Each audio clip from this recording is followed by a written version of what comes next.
मेरा नाम घनश्याम जोशी है और आज से मैं आपको हिंदी भी पढ़ाऊंगा। तो चलिए देखते हैं आज का पाठ। आज का पाठ है पाठ 3 एक दिन का और इसके लेखक हैं अयोध्या सिंह उपाध्याय हरिऔध।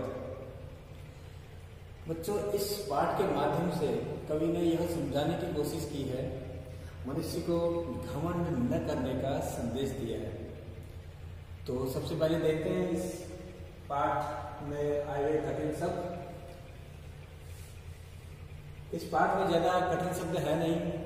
आपकी कक्षा 7 है तो 7वीं लेवल के लिए इसमें कोई ऐसे शब्द नहीं है कठिन शब्द जिसको आप ना लिख पाए। तो अब हम देखते हैं शब्द अर्थ। ये पहला शब्द है घमंड। घमंड का अर्थ होता है झूठा, अभिमान। ऐंठा मतलब घमंड से बढ़कर, मतलब घमंड में रहना। मुंडेर, मुंडेर में छत का किनारा।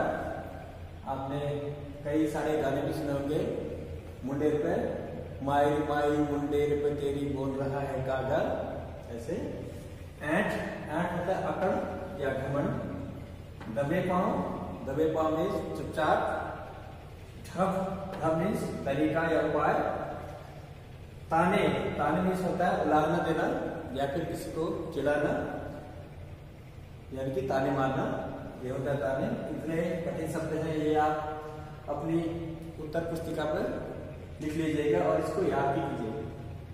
चलो आप चलते हैं कविता की तरफ। आप लोग अपनी किताब निकाल लीजिए। एक बार मैं इसको पढ़ता हूँ, उसके बाद मैं इसकी व्याख्या करूंगा। आप लोग भी अपनी किताब निकाल लीजिए और उसके बाद उसको एक बार पढ़िए। घमंडों में भरा ऐठा हुआ एक दिन जब था मुंडेर पर खड़ा, अचानक दूर से उड़ता हुआ एक तिनका आंख में मेरी पड़ा। मैं झिझक उठा, हुआ बेचैन सा, लाल होकर आंख भी दुखने लगी। मूठ देने लोग कपड़े की लगे, ऐंठ बेचारी दबे पांव भगने लगी। जब किसी ढब से निकल तिनका गया, तब समझने यूं मुझे ताने दिए। ऐंठता तू किस लिए इतना रहा, एक तिनका है बहुत तेरे लिए। तो बच्चों, इस पाठ के माध्यम से कवि अयोध्या सिंह उपाध्याय हरिऔध मनुष्य को यह संदेश देना चाहते हैं कि हे मनुष्य, तेरी जो सामर्थ्य है वह एक तिनका भी बताने के लिए काफी है। तू कितने घमंड में, इतने में क्यों ऐंठ में रहता है कि तुझे दुनिया दिखती ही नहीं अपने सामने। देखिए, घमंडों में भरा ऐंठा हुआ एक दिन जब था मुंडे पर खड़ा।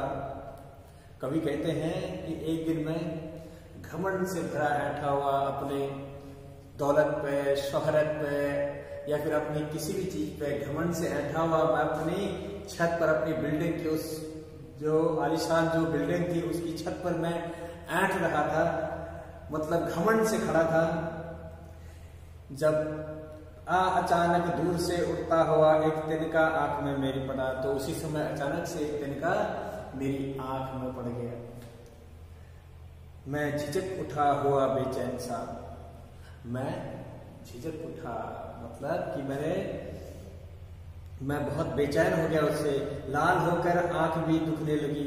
मेरी उस छोटे से तिनके से मेरी आंख जो है लाल हो गई और मैं बेचैन हो गया। मैं जो है तिलमिलाने लगा।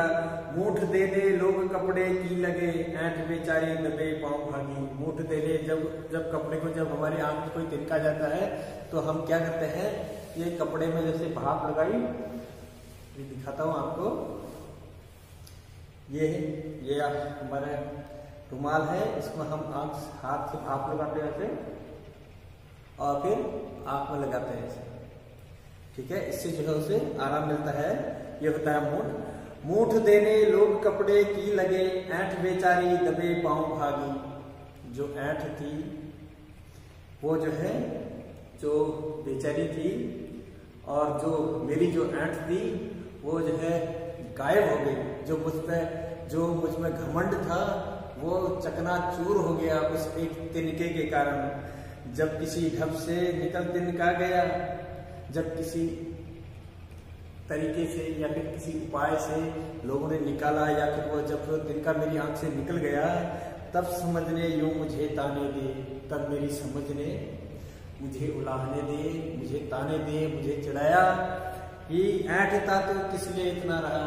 अरे मनुष्य, तू जो है अपने मद में चूर किस लिए था? तू अपने आप में कितना कैसे ऐंठ रहा था?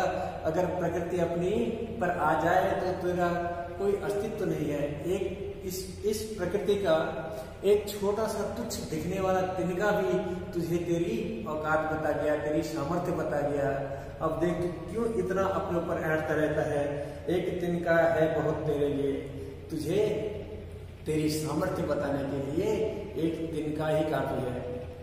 इसलिए कवि यह संदेश देना चाहते हैं कि हमें कभी भी घमंड में नहीं रहना चाहिए, हमें कभी भी ऐंठ में नहीं रहना चाहिए। सबके साथ समानता का व्यवहार करना चाहिए, सबके साथ अपनापन प्रेम के साथ रहना चाहिए और सभी के साथ सहयोग के साथ रहना चाहिए, क्योंकि हम भी इस अस्तित्व के छोटे से हिस्से हैं और हमें जितना ये जीवन मिला है इसको जो है सहजता के साथ जीना चाहिए और हमेशा